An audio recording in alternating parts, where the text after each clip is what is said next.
Alors, on vous avait promis la petite vidéo pour tout ce qui était trousse de secours. Alors, il y a pas mal de choses, je vous avouerai. Non, pas de miel. Le miel, c'est pour moi.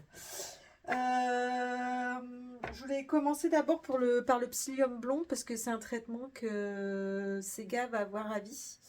C'est aussi bon pour la constipation que pour les diarrhées. Sega, c'est surtout pour la constipation, en fait. Cranberry, très bon pour tout ce qui est problème urinaire. Enfin, je l'avais surtout pris pour Kiki. Je le donne de moins en moins parce que j'ai trouvé un truc top moumoute qui s'appelle le cynorhodon. Le cynorhodon, c'est aussi bien pour tous les problèmes musculaires, tendineux, osseux et pour les problèmes urinaires. Ça renforce aussi les défenses immunitaires. J'ai de la poudre de graines de courge qui est un vermifuge naturel que j'utilise une semaine par mois. Donc, et en plus, ça aide à améliorer la flore intestinale. Donc c'est plutôt pas mal. Surtout en plus si vos chiens ont des traitements antibiotiques. Et les traitements antibiotiques, ça liquide tout, en fait. Tout ce qui est flore intestinale et digestion. Et donc, c'est plutôt pas mal aussi. C'est un vermifuge. Je l'utilise comme vermifuge, mais ça peut être un stabilisateur de flore intestinale. La graine de chanvre, si votre chien a tendance à avoir des gaz. Voilà. Moi, j'utilise la graine de chanvre. C'est pas mal. Puis en plus, ça renforce aussi les défenses immunitaires. C'est un peu hyper polyvalent, la graine de chanvre. Donc, vous pouvez l'utiliser vraiment pour tout. Le curcuma, qui est un anti-inflammatoire,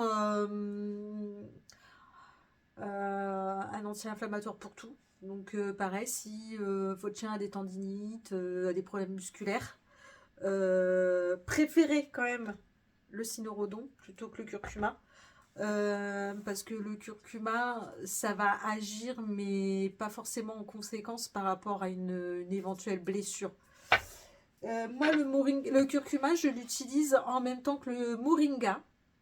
Parce que ce combo, en fait, ce bon duo, permet en cas de gastro pour les bébés d'augmenter les défenses immunitaires et c'est un anti-inflammatoire pour les intestins.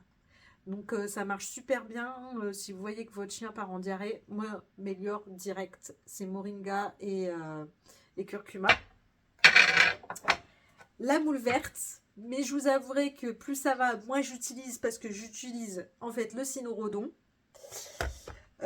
Donc c'est pareil, c'est pour les traitements musculaires, fluidifier les articulations. Et l'arthrose aussi, mais ça marche aussi. Et le rhodiola. Donc le rhodiola, alors les gens vont me dire ça coûte super cher le rhodiola. C'est une plante adaptogène pour tous les animaux qui sont stressés. Mais en fait, il en faut très très peu. Perso, quand on a un truc de prévu, par exemple le vétérinaire, je sais que Kiki elle est en mode de stress quand on va chez le véto. 3 jours avant, je lui donne une pincée par jour le matin dans sa gamelle pour réduire le stress. C'est une plante adaptogène, donc il faut quand même un certain temps quand même pour pouvoir agir vraiment. Donc voilà. Mais euh, sinon, si vous n'avez pas tout ça, le mieux en fait, c'est d'avoir minimum de l'argile verte, du charbon actif, de noix de coco.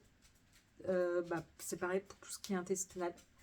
Et le curcuma. C'est les 3 trucs à avoir. Argile verte, pardon, curcuma et charbon actif. Parce qu'il faut savoir que des intestins en bonne santé en fait, ça équivaut à une bonne santé générale de votre chien. Si il commence à tomber malade, c'est que quelque part, il y a quelque chose qui ne va pas au niveau de la flore intestinale, donc au niveau des intestins. Voilà, voilà. Bah écoutez, j'espère que ça vous sera utile. Donc n'hésitez pas si vous avez des questions sur des éventuels traitements que suivent mes bébés.